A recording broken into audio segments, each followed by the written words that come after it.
बिस्मिल्लाहिर्रहमानिर्रहीम, अस्सलामुअलैकुम। मैं हूँ Adeel Waraich. Supreme court of Pakistan के हालिया फ़ैसले जिसमें ये कहा गया है कि जो सुप्रीम कोर्ट के जज हैं काजी फ़ाइज़ ईसा साहब, उनको वज़ीर-ए-आज़म इमरान ख़ान से मुतल्लिक़ केसेस नहीं सुनने चाहिए। इस मामले में इस फ़ैसले के बाद दो बड़ी डेवलपमेंट्स हुई हैं। एक तो ये कि जस्टिस काजी फ़ाइज़ ईसा साहब ने कुछ सवालात उठाए हैं, ख़त लिखकर सुप्रीम कोर्ट ऑफ पाकिस्तान के ऑनरेबल जज साहिबान को ये ख़त लिखा है, रजिस्ट्रार सुप्रीम कोर्ट को ख़त लिखा है। और दूसरा मामला ये है कि अगले हफ्ते जो नए बेंचेस बने हैं उसमें काजी फ़ाइज़ ईसा साहब शामिल नहीं हैं और उन्हें चैम्बर वर्क असाइन किया गया है। ये मामला क्या है? क्योंकि जो ख़त लिखा है उस ख़त में यूँ तो 5 सवाल उठाए गए हैं, लेकिन उसमें जो मीडिया से रिलेटेड सवालात हैं, आज उनके जवाबात हम इमरान वसीम साहब जो कि सुप्रीम कोर्ट ऑफ पाकिस्तान के सीनियर जर्नलिस्ट हैं, इनसे बड़ी अहम गुफ्तगू करने जा रहे हैं। अस्सलाम वालेकुम इमरान वसीम साहब। वालेकुम अस्सलाम अदील। इमरान वसीम साहब, पहला सवाल जस्टिस काजी फ़ाइज़ ईसा साहब ने जो उठाया कि why the order judgement was not send to me. आमतौर पर क्या होता है, ये प्रैक्टिस क्या होती है कि जब कोई ऑनरेबल जो हेड होते हैं बेंच के, वो फ़ैसला लिखते हैं तो तमाम जज साहिबान को वो कॉपी भेजते हैं? ये हमारे नाज़रीन को सबसे पहले तो बताइए कि तरीक़ाकार क्या होता है। बिल्कुल, आपका बड़ा पर्टिकुलर सवाल है, रेलेवेंट सवाल है। लेकिन जस्टिस काजी फ़ाइज़ साहब का जो ख़त है ना, जिसमें ये जो 5 सवाल मैंने भी अपनी वीडियोस में बताए हैं, आप भी अपने नाज़रीन को भी बताएंगे, इस पूरे लेटर के अंदर मेरे लिए चीज़ें 2 हैं। एक तो जस्टिस काजी फ़ाइज़ साहब का ये सवाल उठाना कि ये जजमेंट मेरे पास क्यों नहीं आई, मुझे साइन करने का, मुझे एग्री करने का, डिसएग्री करने का मौका क्यों नहीं दिया गया। ये एक सेटल्ड प्रैक्टिस है सुप्रीम कोर्ट ऑफ पाकिस्तान में। दूसरा जो सवाल उनका जो है सबसे रेलेवेंट है कि ये जजमेंट किसने मीडिया को रिलीज़ की, मीडिया को कैसे रिलीज़ की, ये सबसे पर्टिकुलर सवाल है। Why this settled practice of sending it to the next senior judge was not followed? और इसमें कहा गया है कि why was it released to the media before I read it? और किसने रिलीज़ की? और इसमें चौथा सवाल है who ordered its release to the media? चलें, अब हम पहले तो जो पहला सवाल है ना कि मुझे क्यों नहीं भेजी गई, ये एक सेटल प्रैक्टिस है। मेरे ख्याल से तब से ये प्रैक्टिस है जब से सुप्रीम कोर्ट बनी है। पनामा का मुकदमा अदील आपके सामने है। मेन जजमेंट कौन लिख रहे थे? जस्टिस आसफ सईद खोसा। 5 जजेस थे ना, तो पहले फ़ैसला लिखना शुरू किया गया जस्टिस आसफ सईद खोसा की जानिब से। उस फैसले के साथ एग्री किया, जब वो फैसला तमाम जजेस को दे दिया गया, एग्री किया सिर्फ गुलजार अहमद ने। बाकी जो 3 जजेस थे, जिसमें जस्टिस इजाज़ अफजल, जस्टिस शेख अजमत सईद और जस्टिस इजाज़ुल एहसन शामिल थे, उन्होंने उस फैसले के साथ पढ़ने के बाद एग्री नहीं किया और अपना फ़ैसला उन्होंने लिखा, तीनों जजेस ने। और फिर उसके बाद जब 20 अप्रैल को जजमेंट अनाउंस होती है, जो 2 जजेस जो हैं वो नवाज शरीफ को डिस्क्वालीफाई कर देते हैं और 3 जजेस जो है वो फर्दर तहकीकात के लिए GIT की तरफ चले जाते हैं। तो ये एक प्रैक्टिस है कि अगर कोई बेंच बना है, उस बेंच में किसी केस का फ़ैसला रिज़र्व कर लिया गया है या फ़ैसले का, उस मुकदमे का मुख्तसर फ़ैसला सुना दिया गया है, डिटेल रीजनिंग अभी देनी है, तो ये प्रैक्टिस है कि वो फ़ैसला जिस जज को मार्क किया जाता है, मोस्टली तो जो बेंच का सरबराह वो फ़ैसला तहरीर करता है। तहरीर करने के बाद बेंच के बाकी जजेस को भेजा जाता है, वो फ़ैसला पढ़ते हैं। फ़ैसला पढ़ने के बाद उनका अख्तियार होता है कि उस फ़ैसले के साथ एग्री करें, डिसएग्री करें। डिसएग्री करें तो बहुत सारे जजेस इख्तलाफी नोट लिख देते हैं।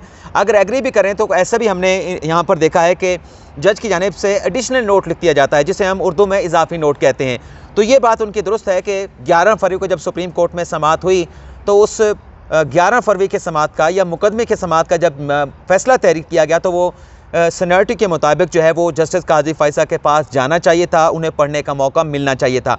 लेकिन दूसरा जो सवाल है जो जस्टिस काजी फ़ाइज़ साहब उठा रहे हैं कि ये फ़ैसला मीडिया को क्यों रिलीज़ किया गया, कैसे रिलीज़ हुआ और किसके हुक्म पर रिलीज़ किया गया, ये मेरे ख्याल से और भी सबसे बड़ा सवाल है। क्योंकि जस्टिस काजी फ़ाइज़ साहब के सवाल में शायद उनके जहन में बहुत सारे शकूक व शुबहात हैं कि जैसे मीडिया को ये फ़ैसला चीफ जस्टिस के शायद चैम्बर से रिलीज़ किया गया या PRO की जानिब से हमें रिलीज़ किया गया है।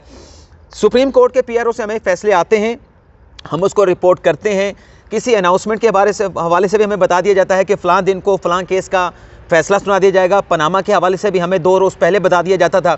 लेकिन इसमें मैं एक और चीज़ आपके सामने डिस्कस करता हूँ, जो जस्टिस काजी फ़ाइज़ साहब का सवाल है। ये 11 फरवरी की समाअत के बाद ये शाम को हुक्म जो है वो जारी किया गया, फ़ैसला तहरीर किया गया। मीडिया पर जिस तरह से ख़बरें चली, आपने भी अदील देखी होंगी, हमारे देखने वाले नाज़रीन ने भी देखी होंगी। लेकिन जब 3 फरवरी को समाअत हुई, जब जस्टिस काजी फ़ाइज़ साहब ने इस केस का नोटिस लिया कि वज़ीर आज़म के हवाले से एक ख़बर 28 जनवरी को अखबार में शाया हुई है, जिसमें यह लिखा गया है वज़ीर आज़म से मनसूब करके कि उन्होंने अरकान असम्बली को 50-50 करोड़ रुपए के डेवलपमेंट फ़ंड देने का फैसला किया है। क्या ये डेवलपमेंट फ़ंड देना आइन के मुताबिक है? अटॉर्नी जनरल को बुलाया गया था ना 3 फरवरी को अदालत की समाअत में, और उनसे यही सवाल पूछे गए कि क्या ये फ़ंड देना आइन के मुताबिक है, सुप्रीम कोर्ट के फैसलों के मुताबिक है या कानून के मुताबिक है। उसके बाद समाअत ख़त्म हो गई। अटॉर्नी जनरल ने कहा जी मैं वज़ीर आज़म से, हुकूमत से हिदायत लेकर अदालत को आगाह कर दूँगा, और जस्टिस काजी फ़ाइज़ साहब ने भी कहा कि अगर आपका जवाब आएगा, हम उससे मुतमिन हुए कि ये मामला आइन और कानून के दायरे के अंदर है तो ये चैप्टर क्लोज, लेकिन अगर उसके मुताबिक ना हुआ तो फिर हम फर्दर प्रोसीड करेंगे और इस पर नया बेंच बनाने के लिए चीफ जस्टिस को ये मामला रेफ़र कर देंगे। अब मुझे ये बताएं कि यहाँ पर फिर सवाल ये भी पैदा होता है कि उस रोज़ की समाअत का हुक्म जो है, हुक्मनामा जो है 3 फरवरी का, क्या हमें PRO की जानिब से जारी हुआ, क्या हमें चीफ जस्टिस के चैम्बर से जारी हुआ, कैसे मिला वो, या हमें जस्टिस काजी फ़ाइज़ साहब के चैम्बर से जारी किया गया? वो कैसे आपको मिला वैसे वो उस दिन का हुक्मनामा? अब ये जो मेरा जवाब है ना, जो आप सवाल कर रहे हैं, इसी जवाब से जस्टिस काजी फ़ाइज़ साहब के जवाब का सवाल का जवाब भी आ जाएगा। जस्टिस काजी फ़ाइज़ साहब जो अपना फैसला तहरीर करते हैं उसे वेबसाइट पर अवेजा कर देते हैं। अच्छा। सुप्रीम कोर्ट की वेबसाइट पर लगा दिया जाता है थ्रू प्रॉपर चैनल, वो जो भी ऑफिशियल वो पब्लिक हो गया, थ्रू प्रॉपर चैनल। इससे पहले भी जब भी, आपको भी पता है, मुझसे ज़्यादा आप बेहतर जानते हैं कि जब भी कोई बड़ा केस होता है, उस केस के बाद अगर फैसला अदालत में अनाउंस कर दिया जाए तो तब भी हम तहरीरी फैसला का इंतजार करते हैं। सुप्रीम कोर्ट रिफ्रेश करते रहते हैं कि हमारे पास पहले आ जाए वो। सुप्रीम कोर्ट के PROs के साथ भी टच रहते हैं, लेकिन PRO मोस्टली ये कहता है कि आप वेबसाइट जो है वो देखते रहें, वेबसाइट को अपडेट करते रहें। तो हम वेबसाइट को खंगालते रहते हैं, अपडेट करते रहते हैं, जैसे वो फैसला आता है हम उसको निकाल के, उसको पढ़ के रिपोर्ट कर देते हैं। तो 3 फरवरी की समाअत का हमने फैसला इसी तरह से रिपोर्ट किया था जब जस्टिस काजी फ़ाइज़ साहब ने वज़ीर आज़म के हवाले से तरक्याती फ़ंड केस का नोटिस लिया था। अभी ये बड़ा बेंच नहीं बना था, अभी जस्टिस काजी फ़ाइज़ साहब का बेंच चल रहा 2 रुकनी बेंच चल रहा था। अब ये मामला चला गया बड़े बेंच में, लार्जर बेंच के पास, जिसको honourable chief justice of Pakistan head कर रहे हैं और जस्टिस काजी फ़ाइज़ साहब भी उसके मेंबर हैं। और फैसला आता है कि उन्हें ये केस जो प्राइम मिनिस्टर साहब से मुतल्लिक हैं वो नहीं सुनने चाहिए। अब ये केस का जब फैसला आता है तो इमरान साहब, आमतौर पे तो ये होता है यहाँ पर एक शाहिद साहब होते हैं, मीडिया डिपार्टमेंट है पूरा, वो फैसला रिलीज़ करते हैं, या दूसरा तरीका ये है कि सुप्रीम कोर्ट ऑफ पाकिस्तान की वेबसाइट पे आ जाता है। इस रोज़ क्या हुआ फिर, जिस पे ये सवाल भी उठाया काजी फ़ाइज़ साहब ने, आपको फैसला मिला कैसे? यही मैंने जो पहले आपको सारी मिसाल दी 3 फरवरी के ऑर्डर की, वो हमें किस तरह से मिला, उसी तरह से हमें ये फैसला मिला। अच्छा। 11 फरवरी की समाअत का फैसला भी हमें उसी तरह से मिला जिस तरह से हमें 3 फरवरी के समाअत का मिला, जब जस्टिस काजी फ़ाइज़ साहब ने वज़ीर आज़म डेवलपमेंट फ़ंड केस का नोटिस लिया था। उससे पहले बल्दियाती इंतखाबात केस की समाअत भी तो की थी ना, जिसमें इलेक्शन कमिश्नर को बुलाया गया था और भी बहुत सारे लोगों को, सूबों को बुलाया गया था, पंजाब वगैरह सबको नोटिस जारी किए गए थे। उस केस की समाअत का फैसला भी हमें जस्टिस काजी फ़ाइज़ साहब ने या PRO सुप्रीम कोर्ट ने हमें नहीं भेजा था। हमने सुप्रीम कोर्ट की वेबसाइट से जैसे ही वो फैसला अपलोड किया गया, उठाने के बाद हमने पढ़ने के बाद रिपोर्ट कर दिया। 11 फरवरी को जो बेंच नंबर 1 में हुआ, जिस तरह से ये केस का ड्रॉप सीन हुआ, इस केस को डिस्पोज ऑफ कर दिया गया, जो व्हाट्सएप की बातें आई, इसके बाद हम इसी इंतज़ार में बैठे थे कि या तो PRO की जानिब से ये फैसला आ जाए या फिर हम वेबसाइट को उसी तरह से रिफ्रेश करते रहेंगे, उसको देखते रहेंगे, जैसे फैसला आएगा हम रिपोर्ट कर देंगे। और यही हुआ कि जैसे ही वो फैसला वेबसाइट पर आया, वेबसाइट से हमने वो फैसला डाउनलोड किया, डाउनलोड करने के बाद उसे रिपोर्ट कर दिया गया। फैक्चुअल पोजीशन ये है कि ये फैसला सुप्रीम कोर्ट की जानिब से किसी भी रिपोर्टर को जारी नहीं किया गया। ये फैसला पब्लिक कर दिया गया, जो PRO है उसकी जानिब से जारी नहीं किया गया, सुप्रीम कोर्ट की वेबसाइट पे पेस्ट किया गया, जारी किया गया, और वहाँ से कोई भी उठा के उसे पढ़ सकता है, उससे मुस्तफ़ीद हो सकता है। बिल्कुल ठीक है। इमरान वसीम साहब ये बताएं, मैं आऊँगा कॉज लिस्ट की जानिब भी आऊँगा, ये बताएं कि अब इस फैसले में ये कह दिया गया है, एक लार्जर बेंच ने फैसला दे दिया है कि काजी फ़ाइज़ साहब को वज़ीर आज़म साहब से मुतल्लिक केसेस नहीं सुनने चाहिए, अगर वो ज़ाहिर है अपनी सीनियरिटी के उस पर जाकर उन्हें चीफ़ जस्टिस ऑफ पाकिस्तान भी बनना है, 2023 में चीफ़ जस्टिस ऑफ पाकिस्तान उन्होंने बनना है। तो क्या फिर जब वो चीफ़ जस्टिस ऑफ पाकिस्तान भी बन जाएंगे, क्या फिर भी इस फैसले की बाइंडिंग के तहत वो फिर सुन नहीं सकेंगे, या इस फैसले को कोई रिवर्स करने का या रिव्यू करने का कोई मैकेनिज़्म मौजूद है? इस हवाले से सादा ज़ुबान में हमारे नाज़रीन को बताइएगा। सादा ज़ुबान में भी चीज़ें समझाना जो है ना वो लंबी हो जाती हैं। चलिए सादा करने की कोशिश करते हैं। आदिल वड़ाई साहब, आपने मुश्किल सवाल जो है ना वो कहते हैं ना कि दरिया को कूज़े में बंद करना, तो चलें आपने ज़िम्मेदारी दी है। वैसे मैं इतना अच्छा नहीं हूँ इस मामले में। ये देखें अपना आदिल भाई कि ये इस फैसले के ऊपर नज़र सानी की दरख्वास्त कौन दायर करेगा, सामने फ़रीक कौन है? जज साहब तो करेंगे नहीं मेरा ख्याल। जज साहब तो नज़रसानी की दरख्वास्त नहीं दायर कर सकते ना कि फ़ैसला आ गया। अगर इस तरह से जजेस कि दूसरे जज से इख्तलाफ करके फ़ैसलों के खिलाफ नज़रसानी करने लगेंगे तो फिर तो सुप्रीम कोर्ट चल गई।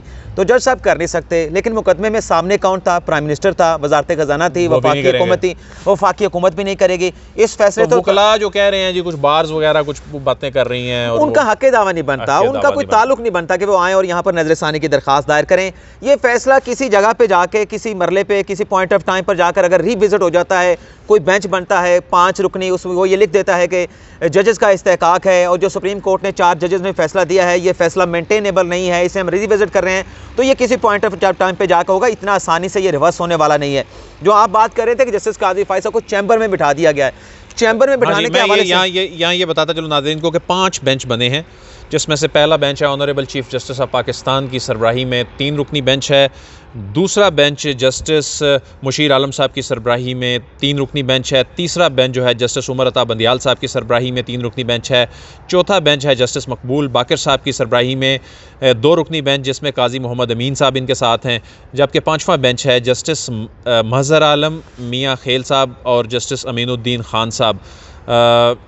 ये एक 5वां बेंच है और इसके नीचे लिखा गया है कि जस्टिस काजी फाइज़ ईसा चैम्बर वर्क। इमरान साहब ये बताएं कि सोशल मीडिया पर भी ज़ाहिर है तरह तरह की बातें हो रही हैं, हर कोई अपने मर्ज़ी के तज्ज़िये तबसरे कर रहा है। आप चूँकि supreme court of Pakistan cover करते हैं, क्या ये कोई अनप्रेसिडेंटेड है या इससे पहले भी जज को चैम्बर वर्क असाइन किया जाता है? इसका मतलब क्या होता है? चैम्बर वर्क होता क्या है? अच्छा जी देखें, अब ये सोशल मीडिया पर क्या तूफ़ान बरपा है दिल तुम्हारे सामने है। ये कहा जा रहा है कि एक तरफ तो मतलब उससे जो इंप्रेशन मिल रहा है कि जस्टिस काजी फाइज साहब को प्राइम मिनिस्टर के मुकदमा सुनने से रोक दिया गया, दूसरा उन्हें चैम्बर में बिठा दिया गया, उनका बेंच उनसे ले लिया गया। वैसे तो अगर कॉज लिस्ट को देखा जाए, जो रोस्टर जारी हुआ था गालिबन जुमेरात को, जो रिवाइज रोस्टर था उसमें जस्टिस काजी फाइज साहब का बेंच जो है वो शामिल था, उनके साथ जस्टिस मकबूल बाकर बेंच में शामिल थे। लेकिन जुमे को जो कॉज लिस्ट जारी की जाती है, जो रोस्टर जारी किया जाता है, उसमें जस्टिस काजी फाइज साहब का बेंच शामिल नहीं है। 4 नंबर अदालत में वो बैठते हैं, लेकिन अब 4 नंबर अदालत में जस्टिस मकबूल बाकर बैठेंगे। लेकिन मैं इसे अनप्रेसिडेंट नहीं समझता। लेकिन सोशल मीडिया पर एक तूफ़ान है और इंप्रेशन यही दिया जा रहा है कि शायद उनके खिलाफ कोई कार्रवाई होने जा रही है या कार्रवाई की जा रही है, उन्हें बेंच से अलग कर दिया गया है, मुकदमा सुनने से रोक दिया गया है। इससे पहले भी एक ऐसा वाक़या हो चुका है जिसमें जस्टिस काजी फाइज़ साहब चैम्बर वर्क में चले गए और चैम्बर वर्क मोस्टली जज की जानिब से रिक्वेस्ट होती है। आज भी मैंने सुप्रीम कोर्ट में मुख्तलिफ लोगों से यही बात जानने की कोशिश की तो यही बताया गया कि जज की जानिब से रिक्वेस्ट आती है कि मेरे पास जुडिशल वर्क बहुत ज़्यादा जमा हो चुका है, मैंने कुछ जजमेंट लिखने हैं, कुछ हुक्मनामे लिखने हैं या और भी कोई रीज़न हो सकती है, तो वो रिक्वेस्ट आ जाती है। या चीफ जस्टिस साहब की भी ये सवाबदीद होती है? मेरे ख्याल से चीफ जस्टिस जो है ना वो ऐसा नहीं कर सकता। अगर तो ये तासुर देना है कि वो जो FBI की रिपोर्ट आ चुकी है उसके तनाजुर में उन्हें काम करने से रोक दिया गया है, तो फिर ये भी मुमकिन है कि फिर उन्हें अदालत में ना आने दिया जाए। अगर काम से रोकना है तो फिर अदालत में वो क्यों ना आए जब तक उस केस का फैसला ना हो जाए। लेकिन मैं उस तरफ जा नहीं रहा। मेरा ख्याल ये है, जो मैंने आज लोगों से पता किया है, जो मुझे चीज़ कन्फर्म होती है वो ये है कि जज की रिक्वेस्ट होती है और हो सकता है कि ये जो फैसला जो 4 जजेस का आया है इसमें इख्तलाफी नोट तो जस्टिस काजी फाइज साहब का आना है। इस हफ्ते के दौरान वो इख्तलाफी नोट तहरीर करें और इसको जारी कर दिया जाए, उनकी जानिब से जारी ना किया जाए, सुप्रीम कोर्ट की वेबसाइट पे लगा दिया जाए। इससे पहले एक मौका आया था जब जस्टिस काजी फाइज साहब चैम्बर वर्क पे चले गए थे। और भी दीगर जजेस भी जाते हैं यार, कोई ऐसी अनहोनी बात नहीं है। तो उस वक्त भी इसी तरह का तासुर दिया गया था कि जस्टिस काजी फाइज साहब चैम्बर में क्यों चले गए, शायद उन्हें काम से रोक दिया गया। तो इस बात का मेरे ख्याल से हकीकत से कोई ताल्लुक नहीं है। तो ये एक तासुर दिया जाता है, अब पता नहीं तासुर देने की वजह क्या है। बहुत बहुत शुक्रिया इमरान वसीम साहब ने तफसीली रोशनी डाली और आज हमने ये जानने की कोशिश की जी मीडिया को फैसला जारी हो गया, ये कैसे हुआ, ये क्योंकि PR डिपार्टमेंट ने अगर नहीं किया तो ये मामला क्या था। इमरान वसीम साहब ने सारा समझाया और कॉज लिस्ट के हवाले से बहुत बहुत शुक्रिया। अदील वड़ाइच को इजाज़त दीजिए, आपसे फिर मुलाकात होगी। अल्लाह हाफ़िज़।